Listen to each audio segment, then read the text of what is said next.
This video is broken up into 5 parts. The first part is basic troubleshooting of the air conditioning system. The second part is system evacuation and refrigerant recovery. The third part is replacement of the AC compressor, condenser, and AC lines. The fourth part is the replacement of the evap core, expansion valve, and heater core. And the fifth and final portion is charging the system with refrigerant.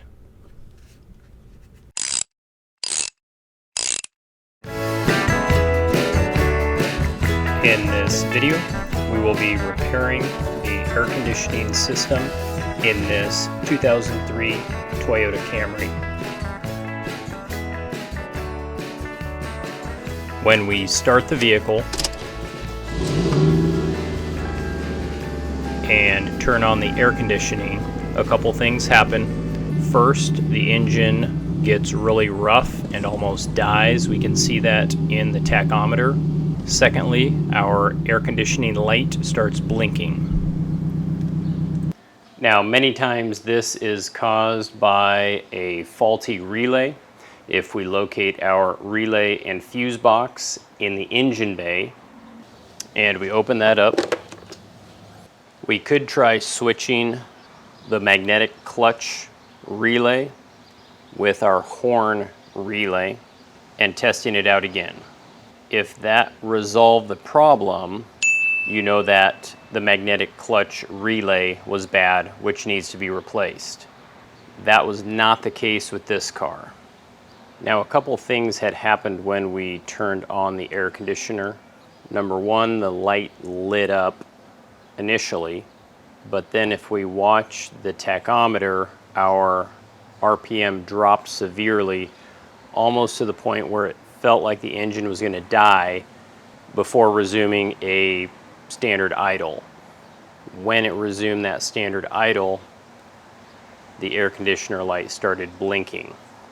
Because it got so rough, that possibly indicates a different problem than the relay. If we take a look inside the engine bay and we center our focus on the passenger side towards the front of the vehicle, we want to locate the AC compressor. Towards the top of our engine bay, we can clearly see the alternator. We want to look underneath the alternator. If we take a look underneath the alternator, we can see our AC compressor. This compressor unit has a pulley with our drive belt connected to it. On the outside of the drive belt, we have our magnetic clutch.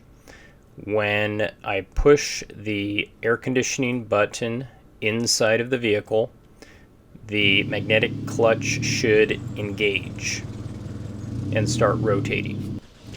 As we can see, this one attempts to engage but does not rotate. And thus the determination is that the AC compressor is seized up and will need to be replaced along with a few other components.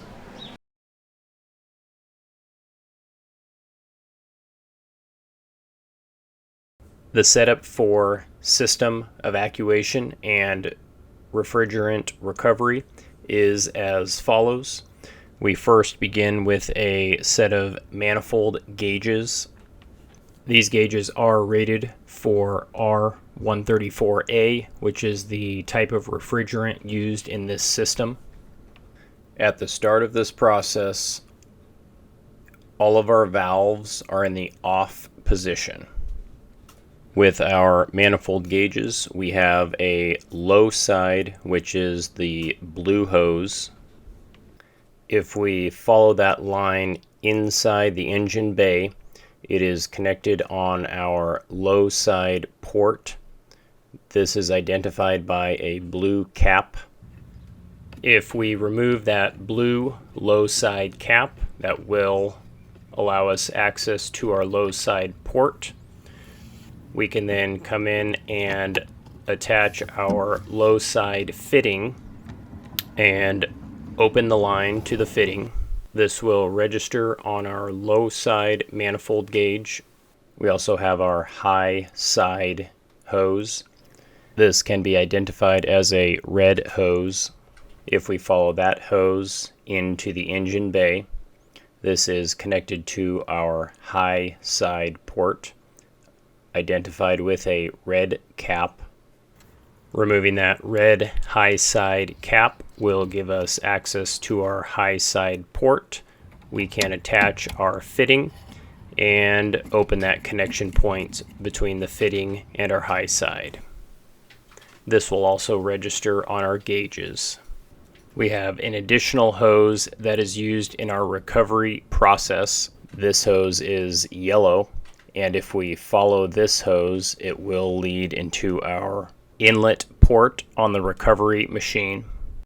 We then have our recovery machine that is connected via another hose to our recovery tank. On the recovery tank, we are connected to the red liquid side valve. If we take a look at the valve, we do see that it does say liquid. To begin this process, we will first open up the low side, which is the blue hose side, all the way. We will then open up the high side, which is the red side, all the way, followed by our yellow recovery line all the way. On the recovery machine, we want to open up the inlet port first. We then want to slowly open up our out port. And prior to opening our recovery tank valve, we want to purge the air out of the line by cracking the line just until the refrigerant flows. We then want to open up the recovery tank valve all the way, and we can then turn on the recovery machine and wait for the gauges to reach 0. And once our gauges have reached 0, we can turn off the recovery machine. We can close our recovery tank valve. We can close the outlet port as well as the inlet port on the recovery machine. On the manifold, we can first close the recovery line. We can then close the high side red, followed by our low side blue. We can disconnect our line from the recovery machine. We can then close our fitting and remove that from our high side port, followed by our low side. The recovery tank can be disconnected, and that can be set aside. And at this point, our system is completely evacuated. We can add those caps back on, and we are ready to work on this system.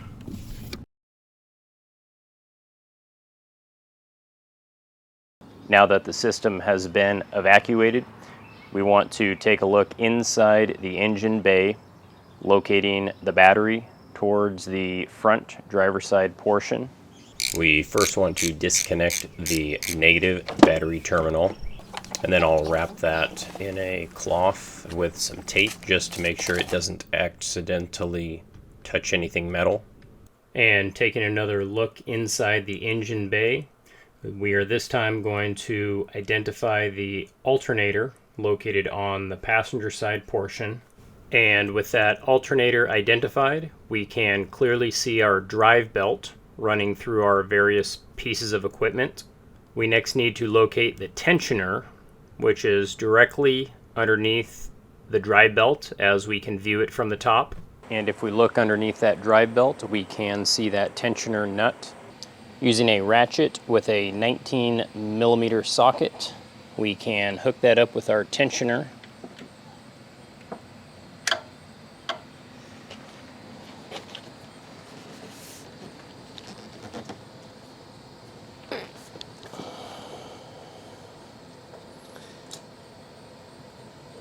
and we just want to relieve enough pressure to slip it around the alternator. Taking a look below the alternator, we have our AC compressor. On that AC compressor, we also have a wiring harness. On the back side of the wiring harness, there is a small button that needs to be depressed, and then we can wiggle that wiring harness off. At this point, we are going to remove the condensing unit. Taking a look at the front of the engine bay, we first need to unbolt our air inlet for our air filter housing assembly. This is held on by two 10mm bolts.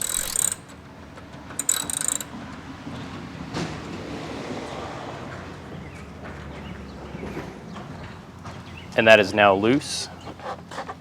Taking a look back at the front of the vehicle, we have our uppermost cross brace that has four 10mm bolts that need to be removed.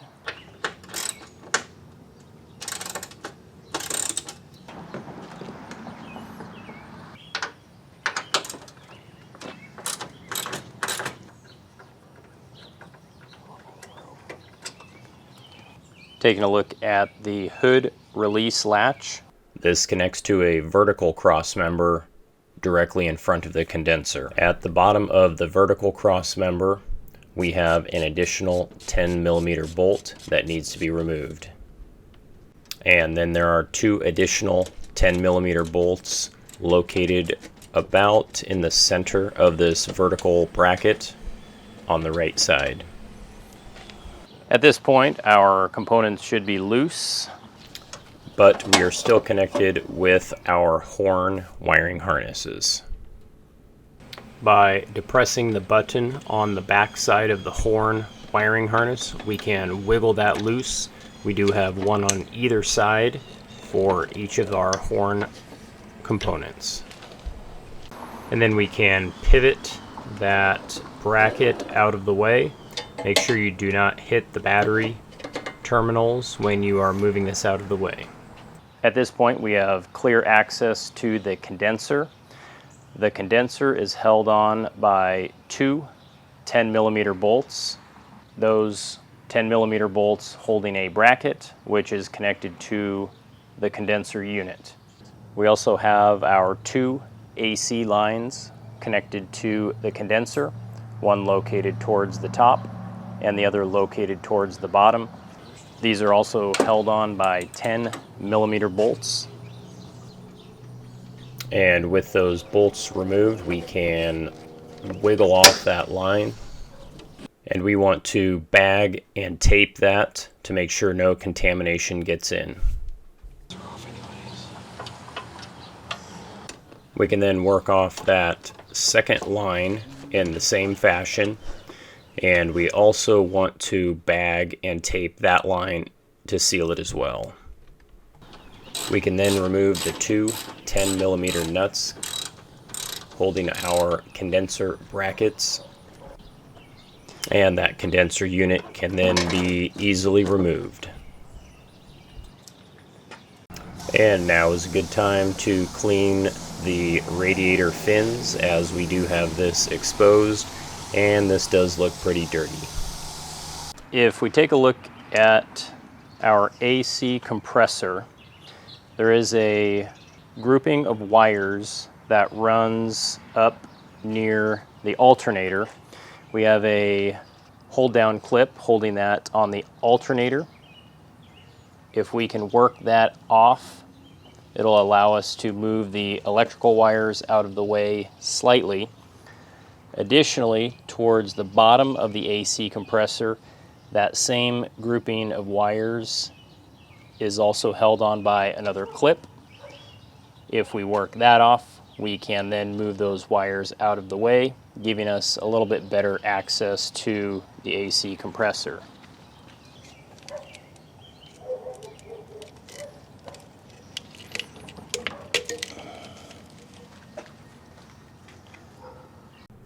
Our AC lines are held on by two 10mm nuts.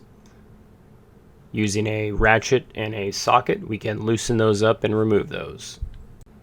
Those then should wiggle off. Now the smaller line is our high side. That's the first one here. And the larger side is our low side. And we'll go ahead and bag that to prevent contaminants from entering the lines. I like to put a piece of tape on it just to make sure that it gets held in place and doesn't fall off. Looking at the top of our AC compressor, we do have 2 bolts that we need to remove. And then looking at the bottom, we have 2 additional bolts that need to be removed.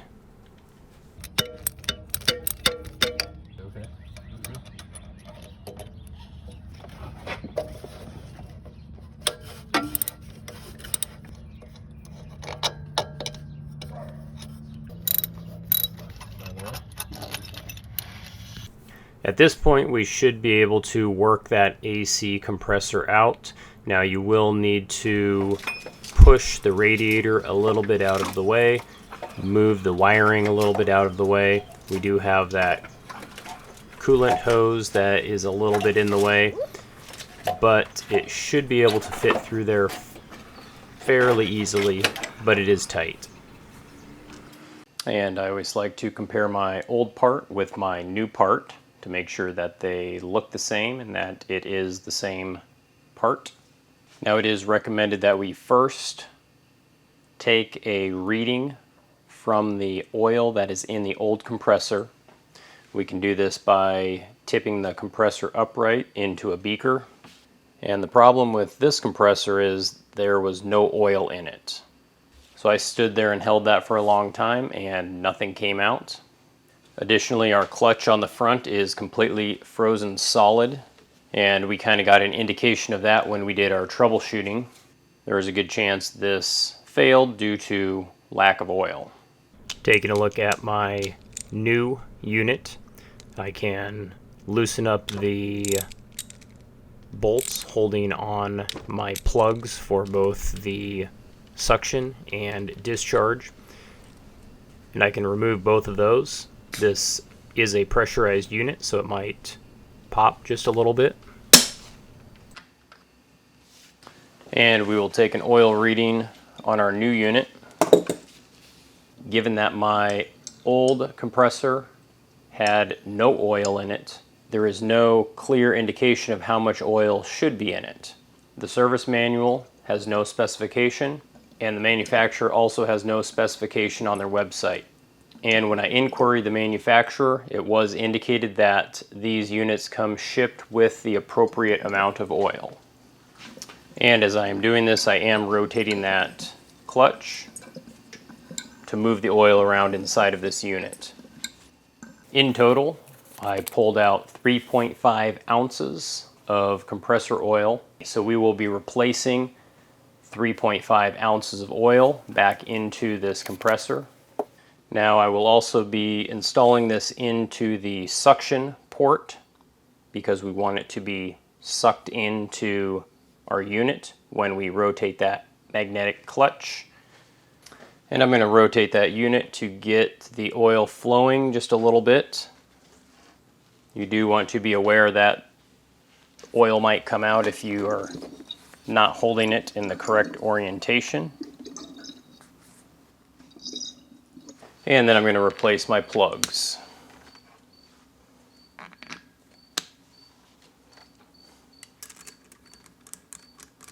And this unit is ready to be reinstalled onto the vehicle. We next want to prep the condenser. Our condenser has a dryer with a service port. This uses a 10 millimeter Allen head screw. And this is pressurized, so just keep that in mind. And if we reach inside of there, we can extract the desiccant element kit. Might need to work it around to get it out a little bit. Per the service manual, if you are replacing the condenser, you want to add 1.4 fluid ounces of ND oil 8 or equivalent to the condenser. And then we can replace that desiccant element kit along with our Allen head plug. And this unit is then also ready to reinstall on the vehicle. With our compressor ready to go, we can work that into our engine location. And we want to have our bolts ready so we can start them by hand. And those 4 bolts will get torqued to 18 foot-pounds. And with that new compressor secure, I'm going to install the drive belt, making sure to route that correctly and that we get seated on each of those pulleys properly.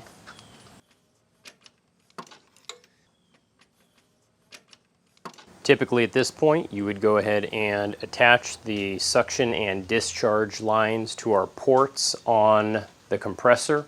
Now for this repair, I am replacing the liquid line. This is also our high side line. The discharge hose, which connects our compressor to the condenser, and the suction hose, which is also our low side line. I'm just starting with all new components for this vehicle. Taking a look inside the engine bay, we will be focusing our attention towards the passenger side firewall portion of the engine. We are wanting to locate our 2 air conditioner lines going through the firewall. The larger tube is our low side suction line, and the smaller tube is our high side liquid line. Using a Toyota suction tube and liquid tube AC disconnect tool, we can remove these lines.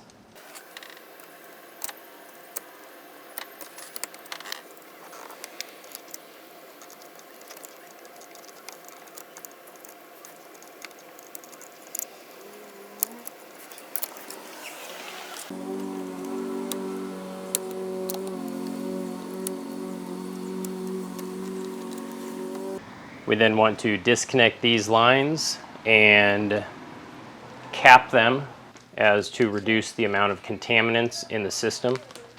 Now when attempting to remove these, it is important that you do not use a screwdriver or any type of metal tool. This is very thin walled tubing. It bends very easily. The manual recommends only using your hands. However, this one is on extremely tight, so I'm going to use a trim removal tool to aid in the process.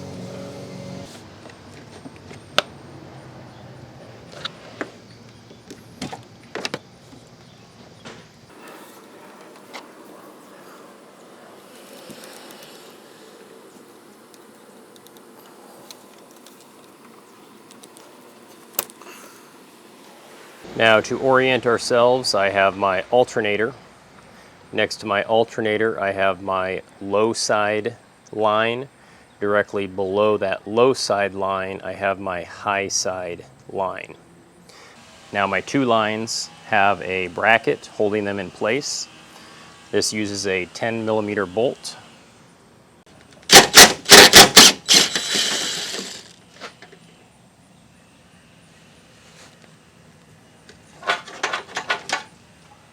And with that bracket loose, we can start working these out. We will begin with our low side line, and this is a little bit challenging because we have to work it underneath the existing components in the engine. Before I remove my high side line, I do have a sensor that I need to disconnect.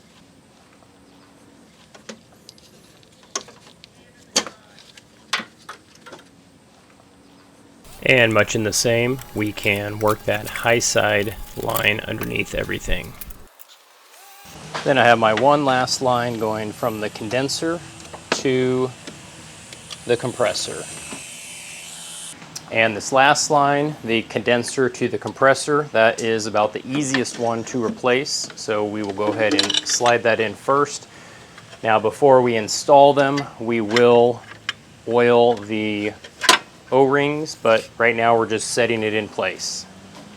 Comparing my old part to my new part, I want to make sure that they look like they are the same. I am also going to work the new part into the approximate shape of the old part just by very gently bending these lines just a little bit, just so I am at the approximate shape. Now on my old unit, I do have a sensor. This is a pressure sensor.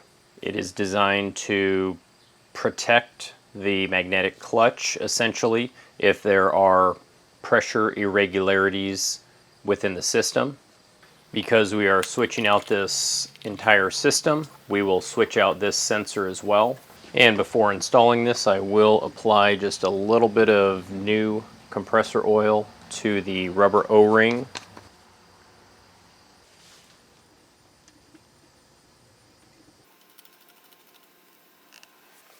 And I can snug that down with a couple wrenches. And I do have one additional clip that I will transfer, making sure that stays in the same orientation. And then I can begin the process of attempting to feed this back through the engine bay.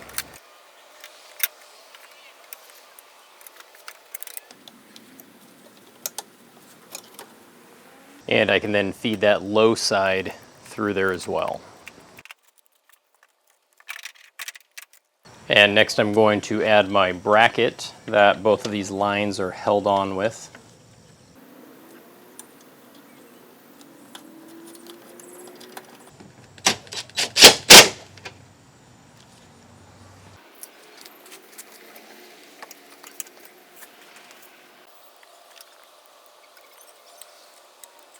And at this point we are ready to install our new condenser into place.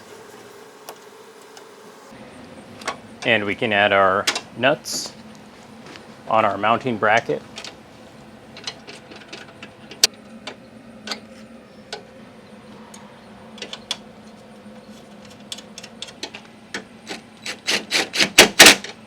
On our condenser, we can prep our port for installing our line.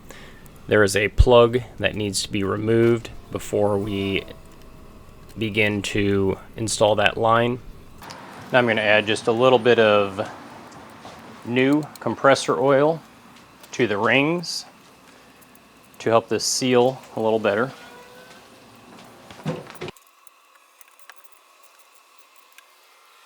And we have the same procedure for our lower high side line. We do have a cap with a plug that needs to be removed. And then we can install our new line. And a little bit of compressor oil on these rings as well.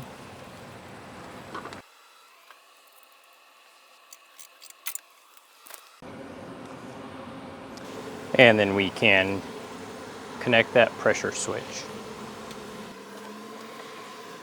These then need to be torqued to 7 foot-pounds. And then we can connect our 2 lines on our compressor. And again, I'm going to apply a little bit of new compressor oil to my O-rings.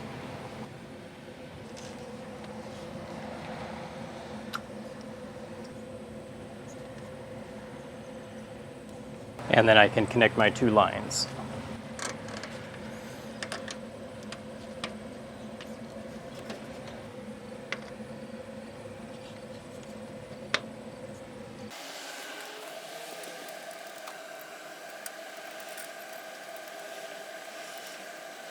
And these will also get torqued to 7 foot-pounds.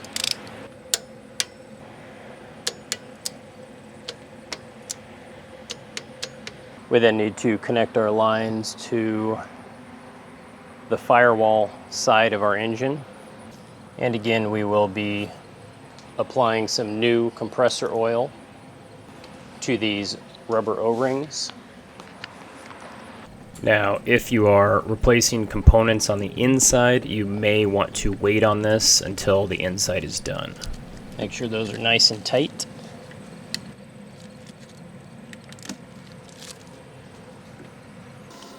And we can add our retainers.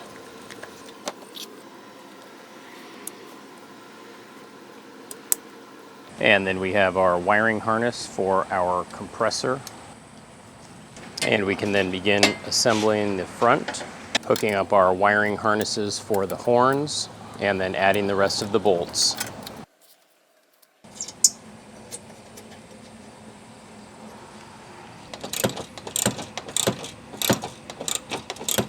And at this point, we are pretty much done with everything inside the engine bay, and we will be turning our focus to the inside of the vehicle. You can reattach the battery as well. Through the passenger side door, we can gain access to the area that we will be working on, which is located behind the glove box in the dash.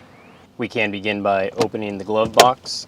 On the side of the glove box, there is a small shock absorber to remove. And we can depress both sides of the glove box so that will drop down. We next want to remove our outer trim surrounding our glove box location. Towards the top, we have 3 Phillips head screws.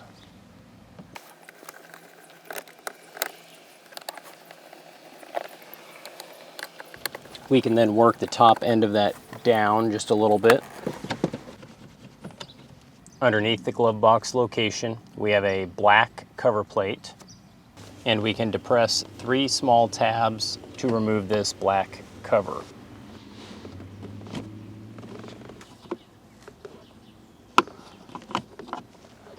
And we can then wiggle that out. On the left side, towards the bottom, we have a small trim piece that will reveal a Phillips head screw. Located in the bottom right corner, we have a trim panel that needs to be removed as well. And this is held on by a thumb screw towards the back.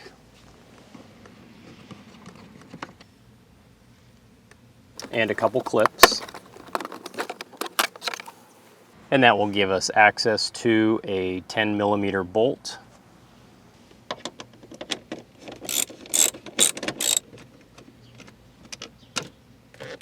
And then our trim piece can be removed. We then have a small piece of ducting that needs to be removed. This is held on by 1 pin.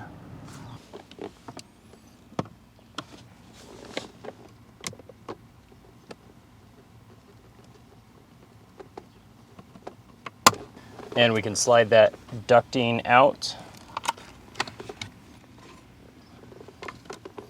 The blower housing unit is the next item to remove.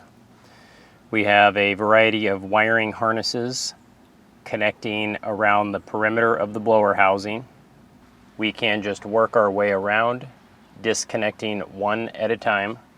3 on the left.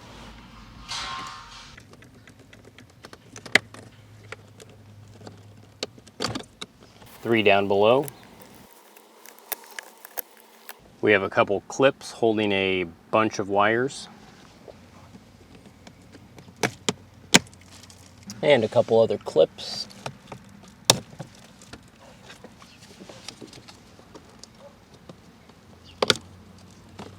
So at this point, we are basically following the perimeter of the blower housing. And we want to locate the bolts that are mounting it onto the vehicle. The first one is located towards the top left corner of the blower housing. This is a 10mm bolt. Our next 10mm bolt is located towards the bottom left portion of the blower housing.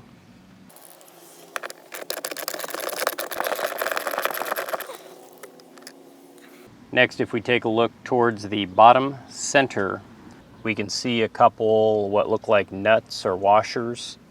And these use an 8mm wrench or socket to get those off. And we have one additional one of those weird 8mm nut washer things located right in the center, straight up on top of the blower unit.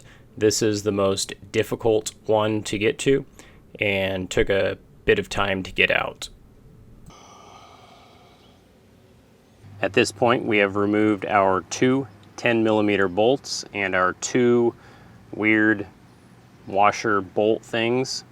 We should be able to slide this unit towards the right and wiggle it out. And there will quite possibly be some additional wires we need to remove. And we are getting caught up on our wiring harness bracket, so we will remove that.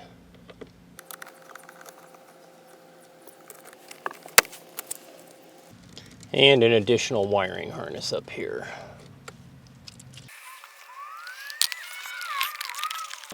Getting hung up on the carpet in the back.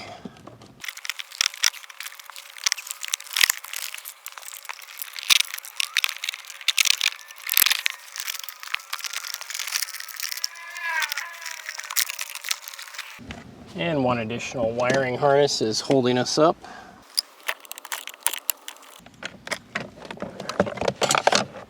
With that blower housing unit removed, we want to focus our attention towards the back left corner underneath the dash. We have two lines coming in, leading to a big glob of black tape. If we peel all of that insulation tape off, we will get access to the expansion valve. This is one of the components that we will be replacing.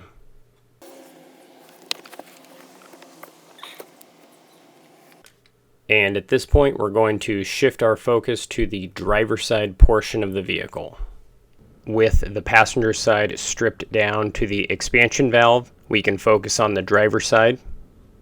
With the driver's side door open, we want to identify our front door scuff plate. We can use a screwdriver or trim removal tool to remove that front door scuff plate. If you are using a screwdriver, you may want to tape the end of the screwdriver so that you do not scratch any of the paint. Next, we want to identify the cowl side trim. We will be pulling the cowl side trim rearward to remove it. And taking a look underneath, we can see that we have a thumb screw that needs to be removed. And then we can work that off.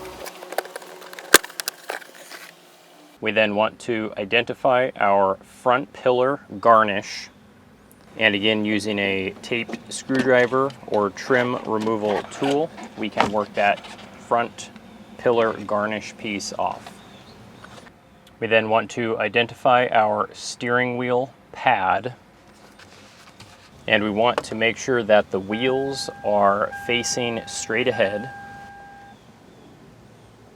And we're going to be looking on the side of the steering wheel.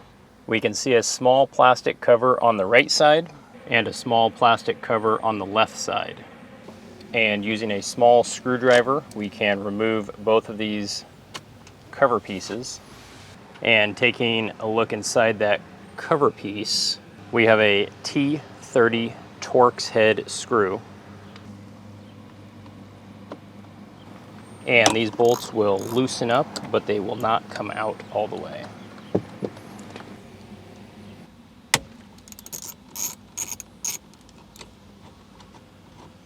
Next, we can work the steering wheel pad off and disconnect the airbag wiring harness.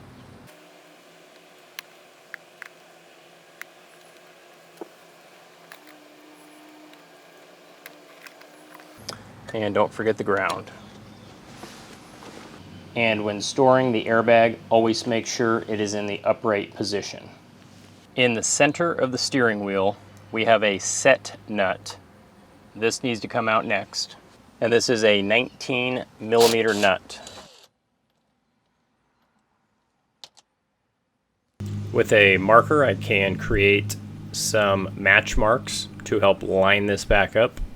And using a steering wheel remover, we can remove the steering wheel.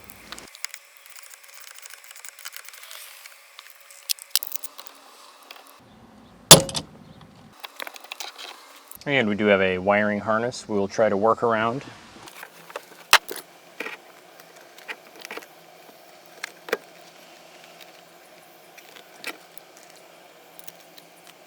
With that steering wheel removed, we do see our clock spring, and it is worth noting that this says top and it is pointing up. On our steering wheel assembly, we have an upper column cover and we have a lower column cover. And with a Phillips head screwdriver, we can remove the two visible screws. And using a trim removal tool, we can work off the bottom half. And then we can tilt the wheel down and remove the upper column cover.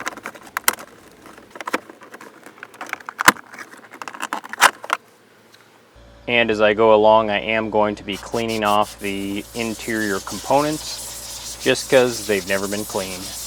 Next, we will be identifying the number 1 lower instrument panel, and we need to locate the 2 bolts holding this number 1 lower instrument panel in place. Our first bolt on the bottom left is a 10mm bolt. And on the bottom right, we have a small trim piece to remove, giving us access to a Phillips head screw.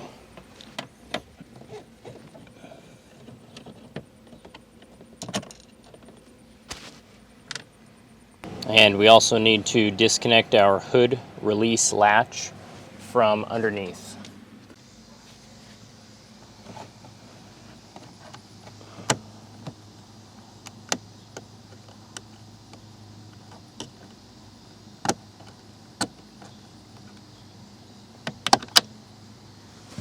With the right side loose, we can remove our little storage tray.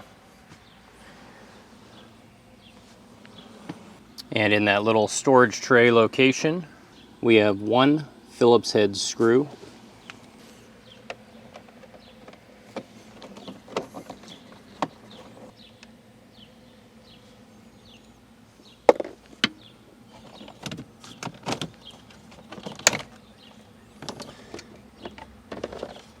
And on the back of that number 1 lower instrument panel, we do have a wiring harness. This goes to our switch that dims the instrument cluster. We can depress that tab and wiggle that free. At this point, we want to remove our left-hand lower instrument panel. This is held on by 4 bolts, and these are all 10mm bolts.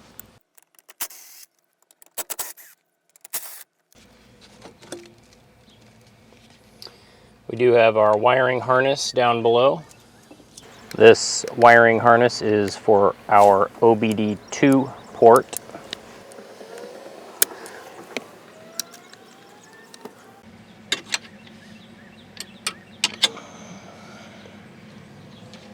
In the center of our steering wheel area, we have a spiral cable. This is also called a clock spring. We have 3 tabs on the back side, and using a flathead screwdriver, we can gently work that loose, releasing those clips. Now we are still held on by a couple wiring harnesses. This first one is spring loaded, so we need to keep that in mind as we try to remove that.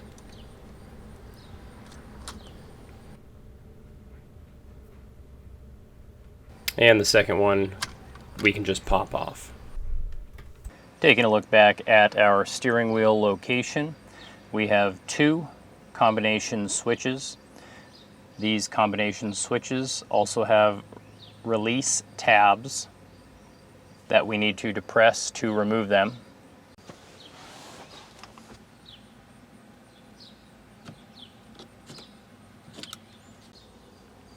And that then has a wiring harness we can work off.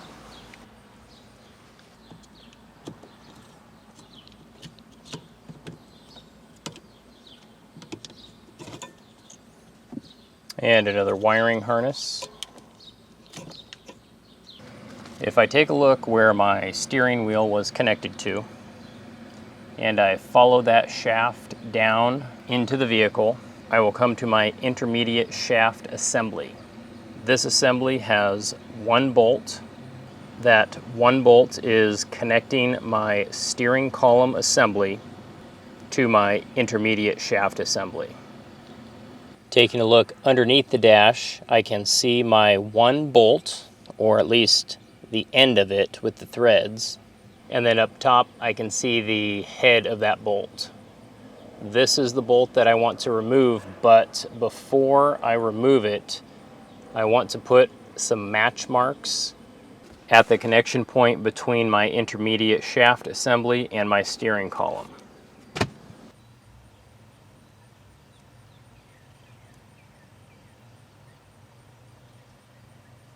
And this then will be loosened with a 12mm combination wrench from the top.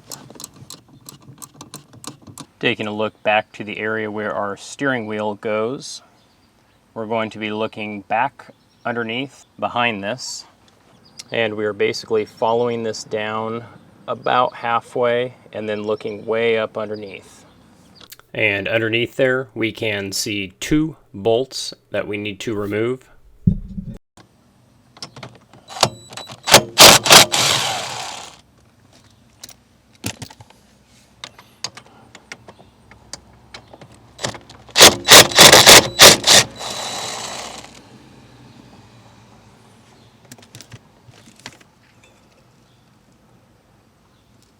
And if we follow that steering column back and take a look inside there, when we move this, there is a pivot point.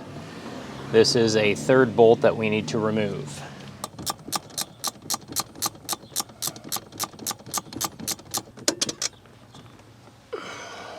At this point, we have quite a few wiring harnesses held on by little plastic tabs.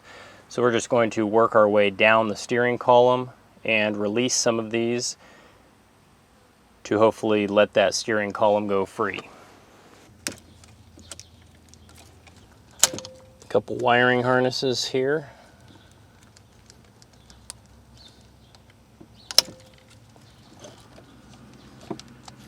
Wiring harness up by our ignition. Another one up top.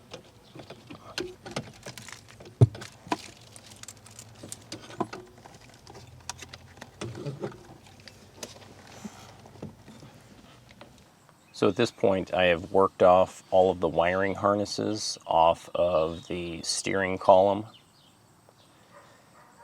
I do have one wiring harness left on the ignition. And the only way to get this one out is to put the key in and turn it to the accessories. This will allow us to release that wiring harness.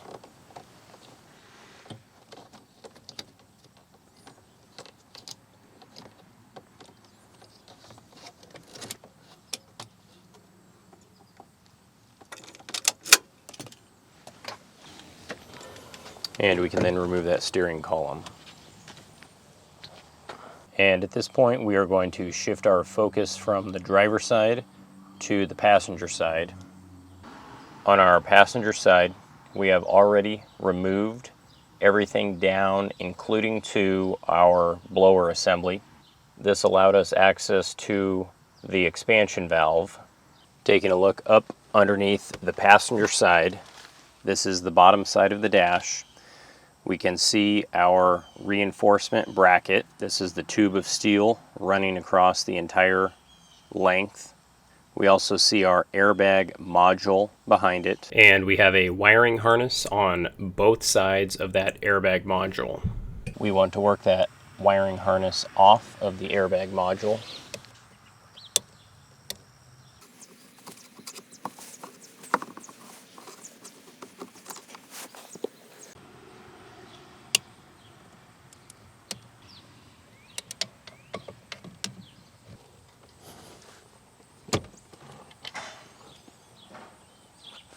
We then have one 12mm bolt holding that airbag module in. Taking a look at our dash area, we're going to next remove the lowermost trim panel below the heater control knobs. There is one Phillips head screw on each side of this lower trim piece. Now this should be a fairly simple removal piece. The problem is this trim is sitting behind other trim components. So as we remove this, we also then need to remove a bunch of other trim components off of the console to slowly give access to this original piece we are trying to remove. Additionally, what we will eventually run into is the shifter is in the way of removing these, so we can continue to take off pieces, but inevitably that shifter will get in the way and we'll have to work around that. On our console, we have two Phillips head screws and two 10mm bolts that we need to remove next.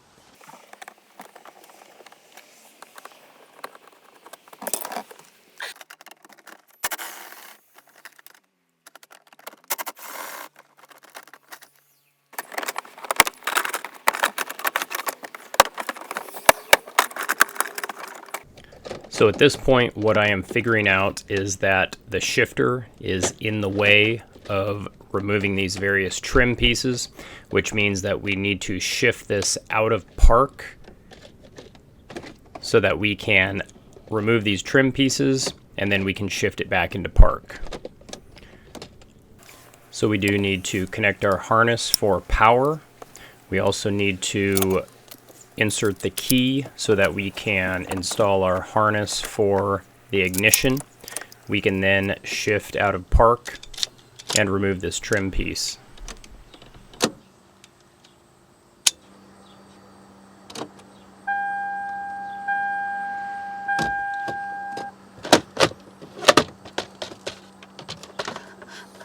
Got a wiring harness on the back here.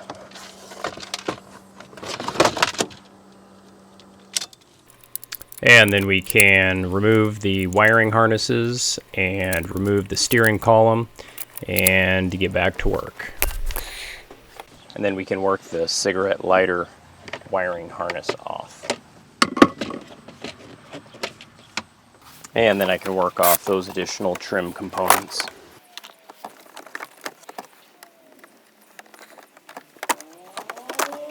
And with that console area trim removed, we can see our housing that we were trying to get to. The next item to remove on our list is the temperature control panel. Using a trim tool, we can work that off. And there are two wiring harnesses on this. And with that removed, we have two 10mm bolts next.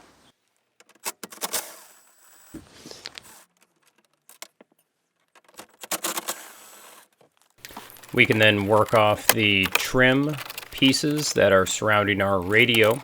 There is a wiring harness up at the top which connects to the clock. And then we have an additional two 10mm bolts holding that radio in.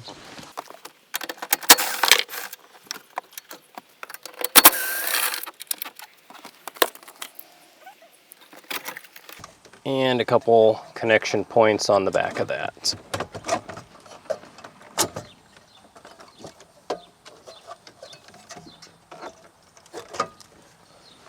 We have a trim piece located below our instrument panel.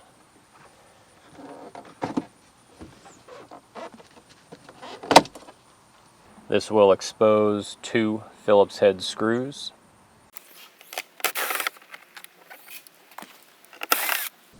With those screws removed, we can work our instrument cluster off. As we tip it forward, we will see a couple wiring harnesses, and we can work those wiring harnesses off. Our objective at this point is to remove the dash. We need to follow the contour of the dash, looking for bolts holding it in. We have a 10mm nut in the location behind where our instrument panel was.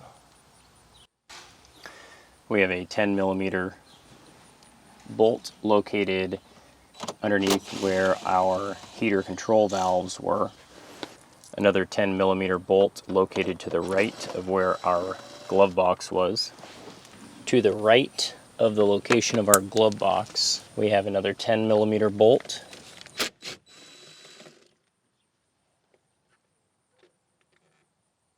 And at this point, our driver's side is mostly free.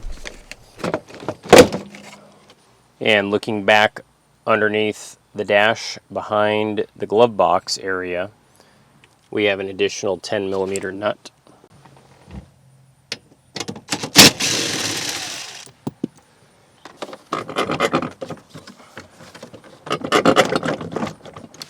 And I'm caught just a little bit on my trim, so we'll remove this piece as well.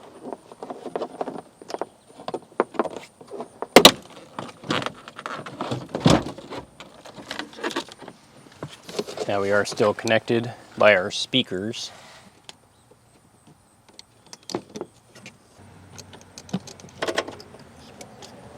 We do have a wiring harness connection that we can work through from the front side. And we also have the wiring harness for the glove box switch.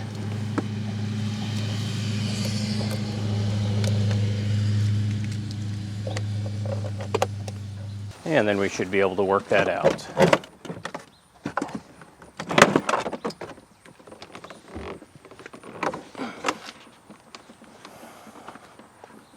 Our objective is to remove the AC unit. That is located in the central portion towards the rear. So we've been taking all this stuff off just to get to this point. We have a piece of structure that runs the width of the vehicle. We need to start working that off next and pivoting that forward so that we can pull this AC unit out. My goal is to begin on the passenger side furthest to the door, move the length of the piece of structure, and only remove the minimum possible to get this pivoting forward just enough to get that AC unit out. So we'll begin with a couple 12mm bolts. On my driver's side, I have a 10mm bolt located directly behind where the steering wheel would be.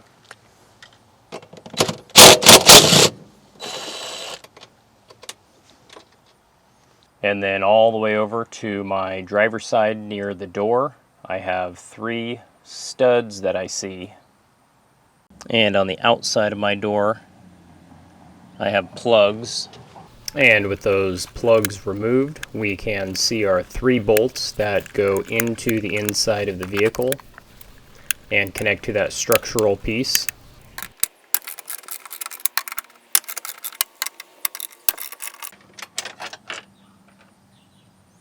And to the right of the radio, another bracket. This one is a 10mm.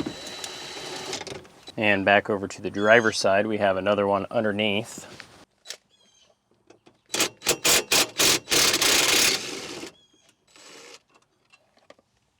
On my passenger side, I'm going to work my bracket around the existing structure. At this point, I have a fair amount of mobility with this structural component. It is possible, and what I'm hoping is I can pull this out far enough without needing to disconnect too much more, and then slip that AC unit out. If I remove the floor mat and peel back the carpet, this will give me a better indication of how the AC unit is held in on the passenger side. A dime! Now the evap coil is located behind the expansion valve. So I know that this entire unit needs to come out, and then the unit needs to be disassembled outside of the vehicle. And towards the bottom I can see 1 and 2 connection points that I'm going to start with. We have a 10mm and an 8mm. And I'm also going to disconnect my expansion valve while I'm working on this side.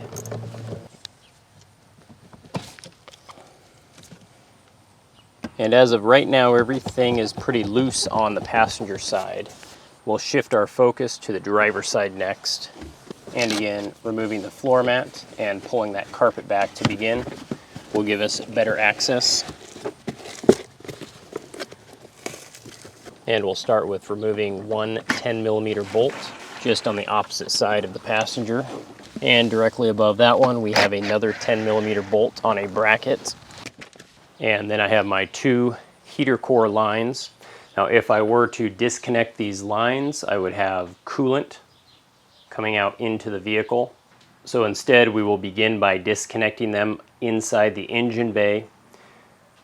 We need to find the location, which is right on the other side of where the driver sits. Now, it is probably not absolutely necessary to remove all of this. I am doing it more so for the purpose of filming so that I can get the camera in there to show you what I'm doing. And with that air intake assembly out of the way, we have a little clearer access to see those two heater lines running into the firewall. I'm going to disconnect both of these and position them higher than the rest of the system. This should prevent most of the coolant loss. And with a shop vac, I'm going to attempt to vacuum out the residual fluid.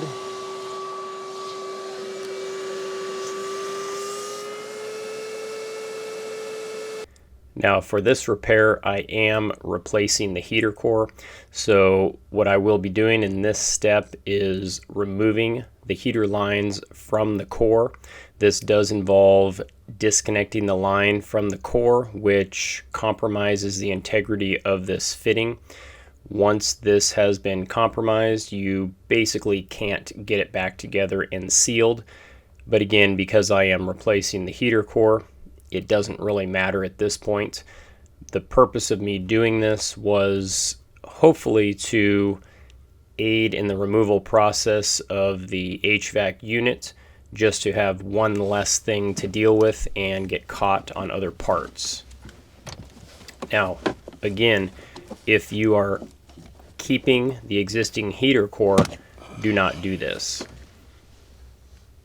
Taking a look at the center console area, I have two air ducts, one on the left, one on the right, all the way down towards the bottom. These will need to be spread apart to lift this AC unit out. And on the driver's side, I have some ductwork as well that will need to be disconnected.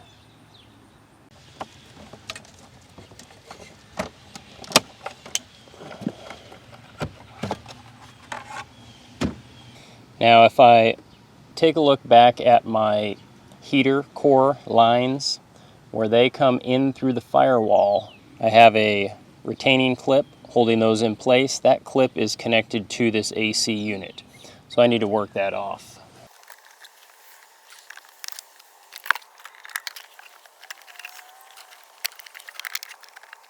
And I can actually slip those lines through so they're out of the way.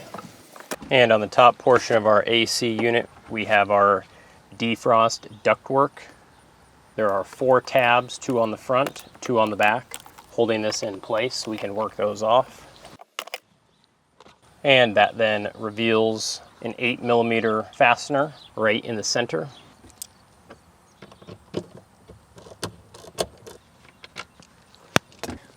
Looks like we have a couple wiring harness connections on the left side. And it looks like we will need to bring our structural member forward, which means we'll need to disconnect a few wiring harnesses where there's not enough slack on the right side. On my left side, I can disconnect that wiring harness. And I have a little retainer that I can work off.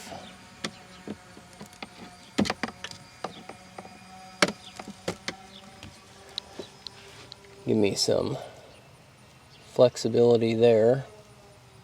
Taking a look right in front, I have a couple wiring harnesses with clips. Release those to give me a little more flexibility. And I have another harness held on.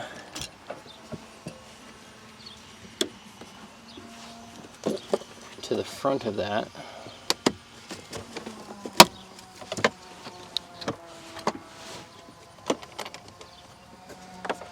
That's all looking pretty good.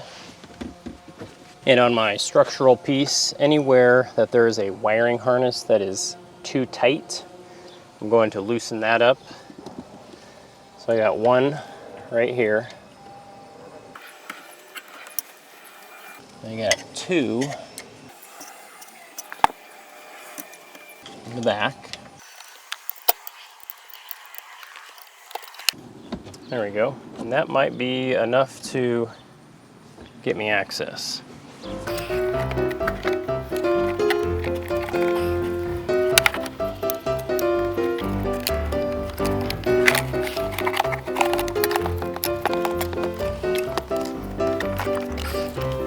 And at this point we have successfully removed our AC unit. Now I do want to bring up one thought. If we rotate it to the side that had our expansion valve, we have our expansion valve location on the outside of the evap coil. We have our ductwork port that's clearly viewable, and inside there we can clearly see our evap coil. Wouldn't it have been much easier for the manufacturer to put an access door on this side of the AC unit so you could just open the door and slide the evap coil out? Just a thought. I know there are some hacks where you can cut this, but then getting it resealed and back together would prove to be problematic. So going back to our whole unit, we have a series of screws that run the entire perimeter of this unit. We're going to work our way around, unscrewing all of these screws. We can then separate that housing to gain access to the evap coil, and we can pull that evap coil out with the tray. And we can remove our drip tray.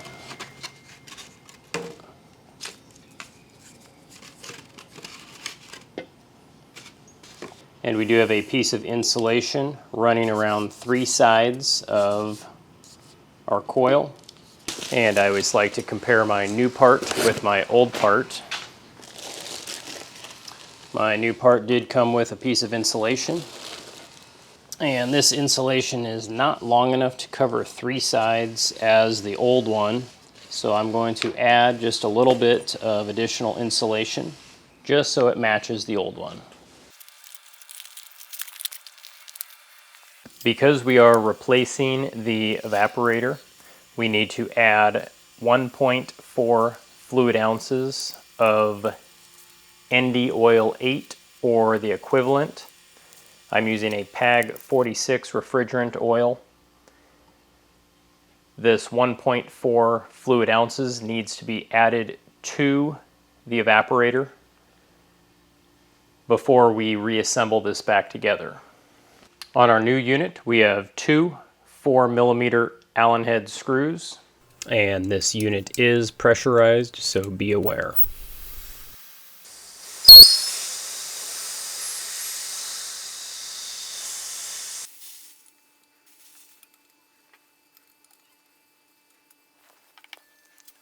And then a couple plugs.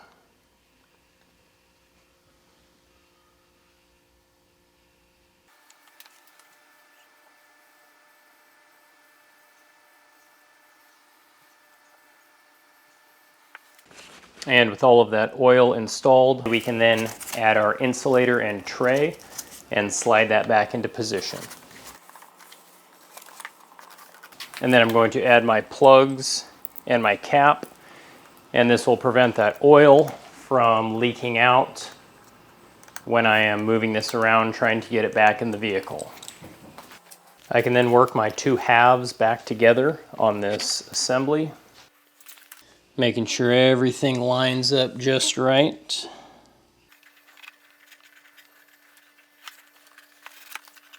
And when we get all of the dampers lined up, there are 4 of them in there, that should seal nice and tight, and we can add our screws. And this unit is then ready to get reinstalled into the vehicle. We'll begin the reassembly process by reinstalling our AC unit. We do need to work it around the various clumps of wires. And with my AC unit slightly in place, I have my heater core so that it is facing upwards. And we will replace this with our new heater core. We can then work our new heater core in place. And we do want to be very careful with those heater core lines and very gently work that AC unit back into position.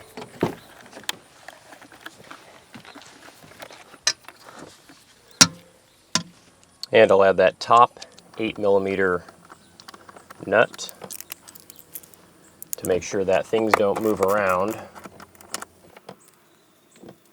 And since I do have a little bit of access, I'll go ahead and install my retainer for my heater lines, as well as my retainer for the heater core itself. I can then move my structural piece back forward and reconnect those wire ties. I have a grouping of wires that gets attached to the front of the AC unit, and 2 additional clips on the upper portion, and a wiring harness on the left side of the AC unit, and a little retainer as well. Then we have our defrost ductwork with our 4 retaining clips. Inside the engine bay, we can reconnect our coolant hoses, as well as any other components that you might have removed. And I'm going to add a little bit of coolant and manually work that through the lines a little bit. This will help allow me to see if those fittings sealed on the heater core. And after having topped off the coolant in the engine bay, we want to check the heater core to make sure that there are no leaks on our heater hose fittings. On our driver's side to the left of our unit, we have our ductwork we need to install, and I'll add this little carpet Velcro strip that I removed.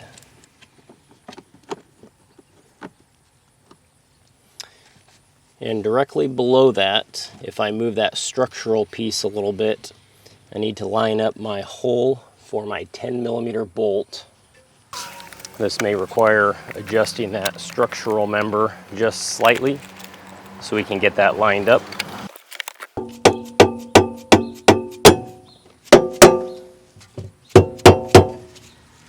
And then we can add that in. My driver's side ductwork can then be reattached, followed by the driver's side carpet.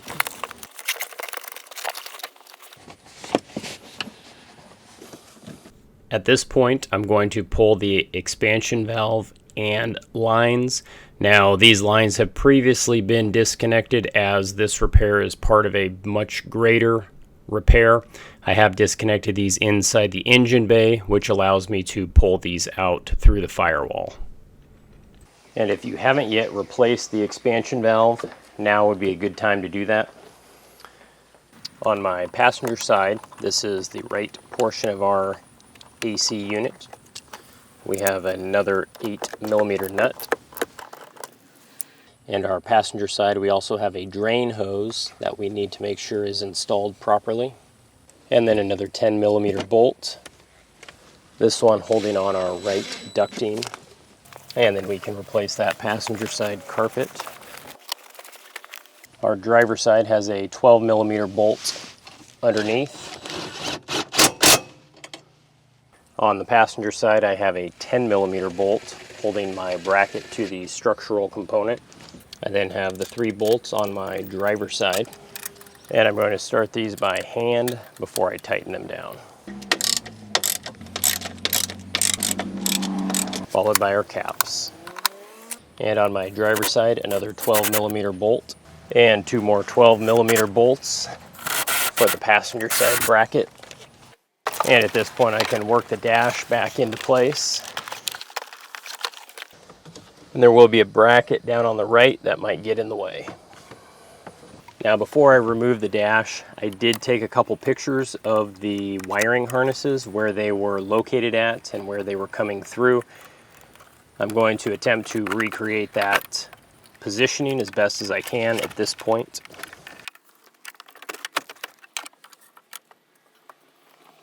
We can reconnect the wiring harness for our glove box switch. We have a retainer for our wiring bundle under the radio. We have our passenger side speaker and our driver side speaker. Our upper passenger trim comes next. On the middle of the passenger side, we have a 10mm nut holding the dash to the structure. And we have a 10mm bolt on the passenger side with a plug. On the lower right passenger side, we have another 10mm bolt.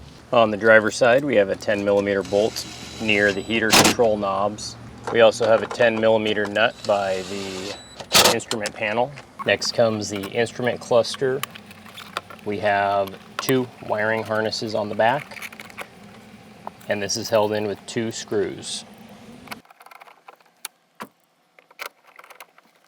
And a little trim piece will finish that up.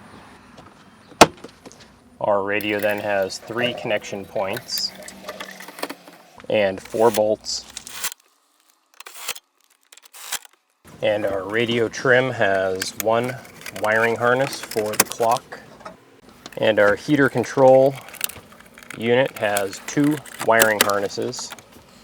And we will continue by installing some of our trim pieces around the center console, working those into place and lining up any locations where fasteners go. We have a wiring harness for our power outlet. And then to shift this out of park, we need to temporarily hook up the steering column so we can move that out of the way and fit that last trim component in there. There are 2 nuts and 2 Phillips head screws.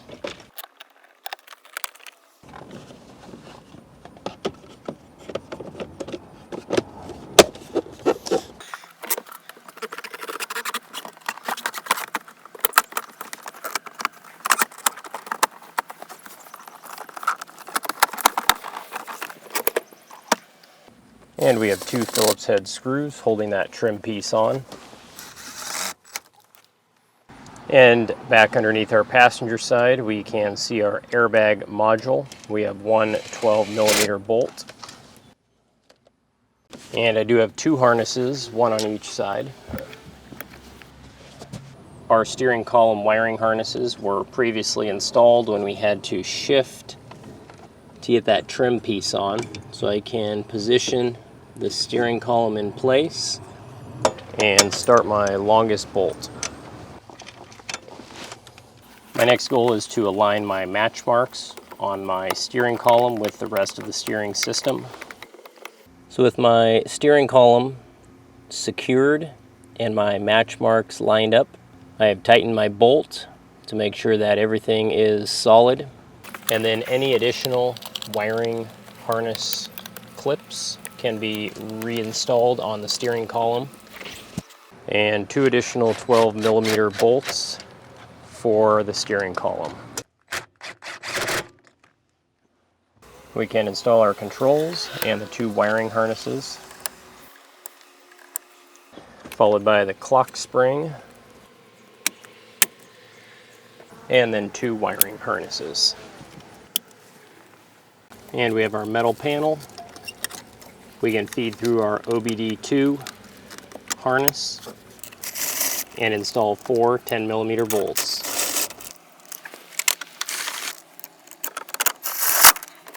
For our lower trim panel, we have a wiring harness connected to our dimmer switch for the instrument cluster. And then we can slide that component in place. We want to leave it loose at the bottom a little bit because we still need to attach our hood release latch. And one Phillips head screw will hold that in place. And then we have that tray to install. And then we want to reconnect our hood latch.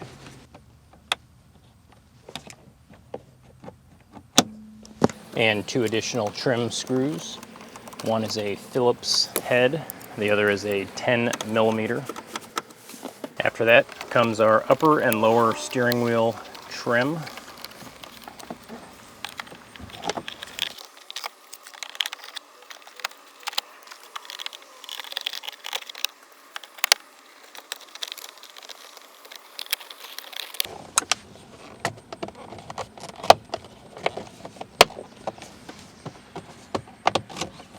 And we want those to lock into each other, and two Phillips head screws.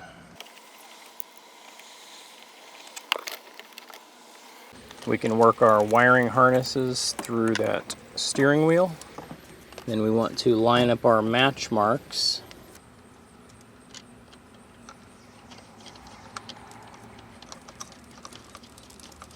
And tighten that nut. On the steering wheel, we can plug in our wiring harness to that clock spring. We'll prep these harnesses by pulling out the retaining clip.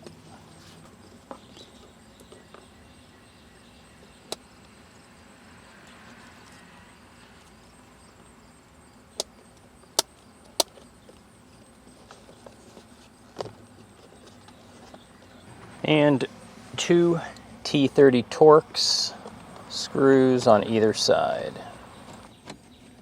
And our cover piece.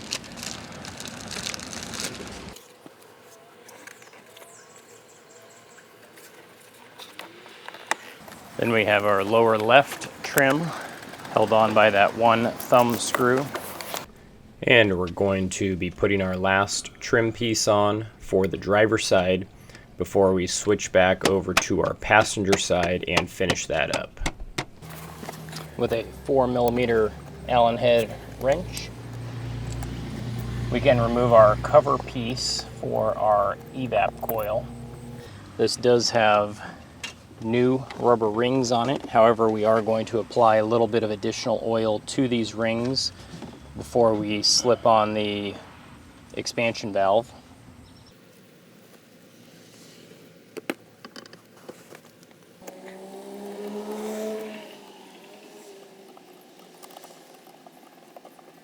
And this connection will be torqued to 48 inch-pounds. And then we can add a little insulation.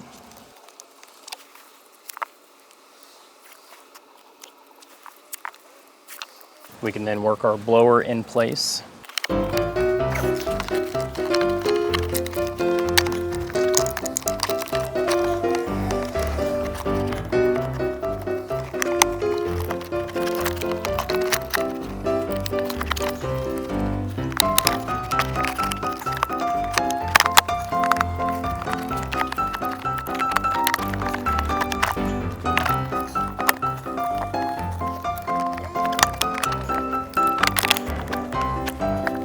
And then we have 4 fasteners. The one on the top and one on the bottom is an 8 millimeter, and 2 additional ones on the left are 10 millimeter.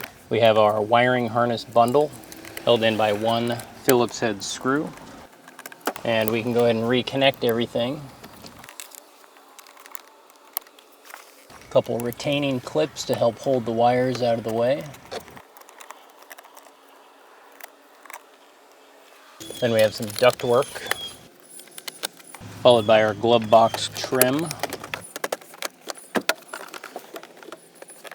We have 3 Phillips head screws and one 10 millimeter. And then one additional Phillips head screw on the bottom left with a little cover piece. Then we have our trim on the floor with that thumb screw. We have a panel underneath and our glove box.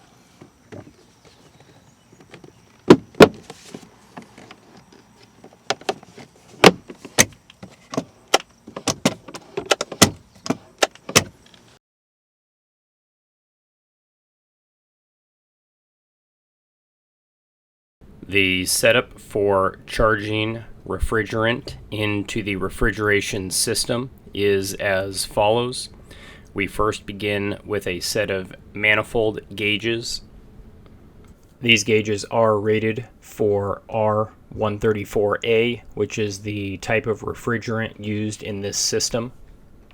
At the start of this process, all of our valves are in the off position. With our manifold gauges, we have a low side, which is the blue hose.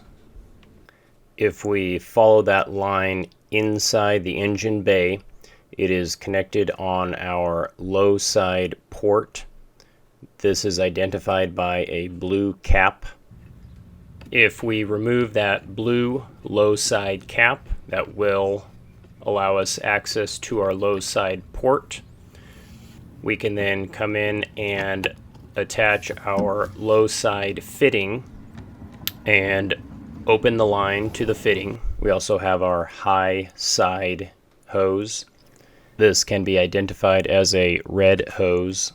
If we follow that hose into the engine bay, this is connected to our high side port, identified with a red cap.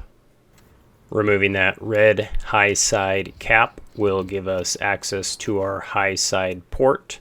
We can attach our fitting and open that connection point between the fitting and our high side. And we also have our 3/8 inch vacuum line, which runs from our manifold down to our vacuum pump.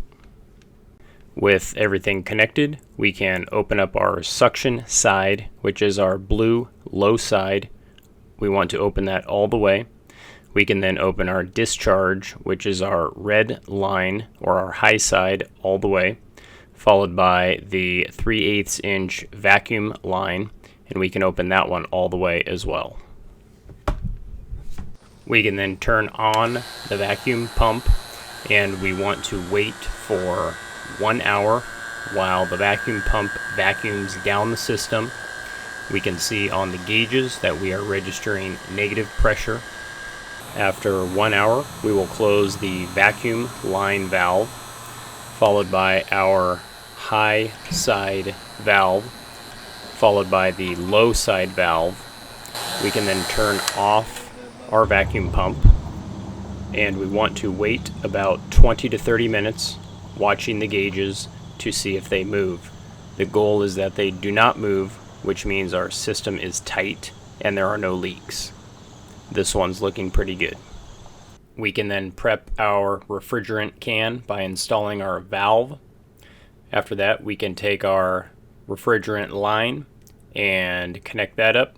We want to puncture the can all the way and then back that off just a little bit, and that can be placed upside down. So how we have this prepped, our blue low side line is still connected inside the engine. That is connected to our valve, which is closed. Our red high side line is still connected in the engine. That is also connected to our valve, which is closed. We have our charging line connected to our refrigerant can. Our refrigerant can is open. However, our valve on the manifold is closed. But currently there is air that has filled the charging line. We need to purge that air out. And to do this, we are going to just slightly crack that connection point until we see a little bit of refrigerant released, and then tighten that back up. At this point, we are ready to start the vehicle and let it idle for a short period of time. We're going to slowly bring up the air all the way to high. Turn on recirculate. Make sure our air temperature is all the way cold and turn on the air conditioner.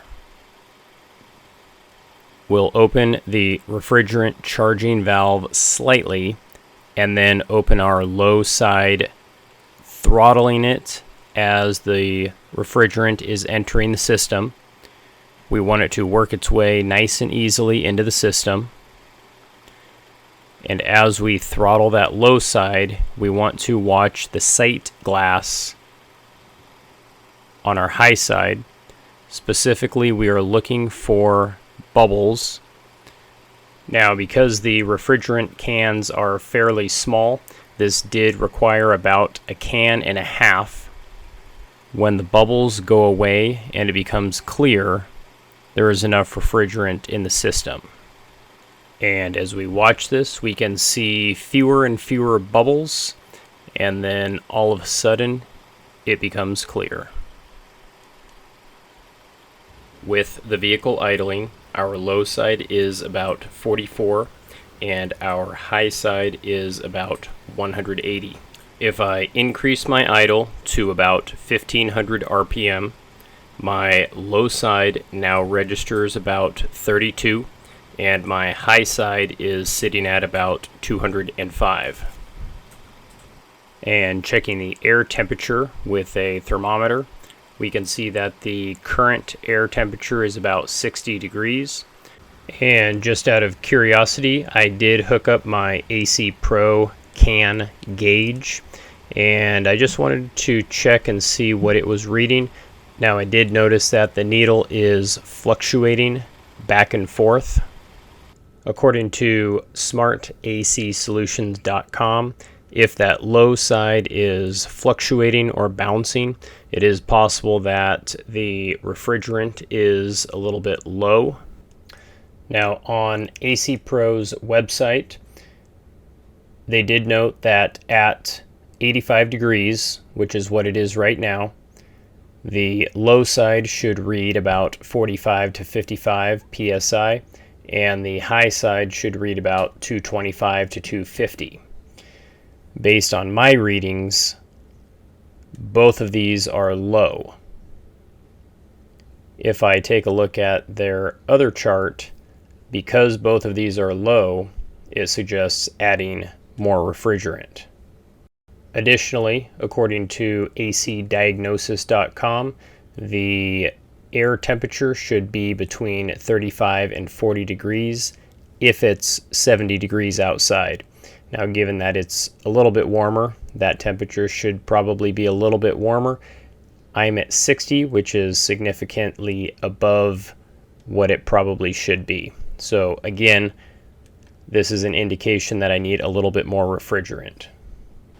And when I then check that air temperature again, I can see that I am down about 48 degrees, which is much cooler. Additionally, my gauges are registering in the zone that I want them to register. To remove everything, we're going to start by closing our low side. We'll then close our charge line.